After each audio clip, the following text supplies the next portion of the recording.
আজ সন্ধ্যাবেলা বানিয়ে ফেললাম এগ রোল। এগ রোলটা খেতে খুব সুন্দর হয়েছিল।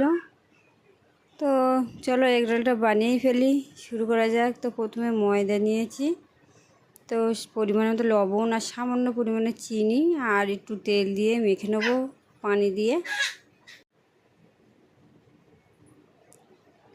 তো মাখা হয়ে গেছে, এবার আমি ঢাকা রেখে দেবো। দিয়ে এদিকে শসা কুচি, পেঁয়াজ কুচি, কাঁচা লঙ্কা কুচি করে নিয়েছি। তো এদিকে দেখো ঢাকাটা তুলেছে, ময়দাটা কতটা নরম হয়ে গেছে। তো একটু বেশি ময়দাটা নরম হয়ে গিয়েছিলো, তো রুটিটা বেলছিলাম, এদিক ওদিক টেরা বেঁকা হয়ে গিয়েছে। তো যাই হোক, রুটিটা বেলে চাটুতে দিয়ে দিয়েছি।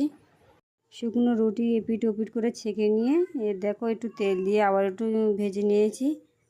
এদিকে একটা ডিম নিয়ে ভেঙে পুরো লবণ দিয়ে ফাটিয়ে নিয়েছি ভালো করে, নিয়ে চাটুর ওপর দিয়ে দিয়েছি, দিয়ে রুটিটাও দিয়ে দিলাম, দিয়ে ভালো করে ভেজে তুলে নিয়েছি।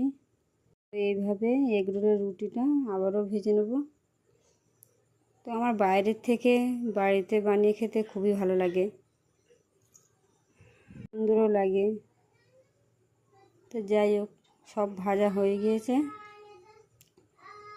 রোলটা এক একে সাজিয়ে নিয়েছি। দেখো পেঁয়াজ কুচি, কাঁচা লঙ্কা কুচি, শসা কুচি দিয়ে কাসুন্দি আর সস দিয়ে ওপরে বাদামটা দিয়ে দিয়েছি, দিয়ে মুড়ে নিয়েছি।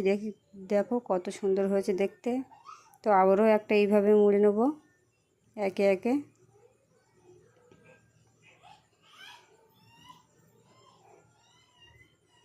দেখো আমার হয়ে গিয়েছে, দেখতে যতটা সুন্দর হয়েছে খেতেও খুব ততটা সুন্দর হয়েছে। তো চলো টাটা, আজ এই পর্যন্ত।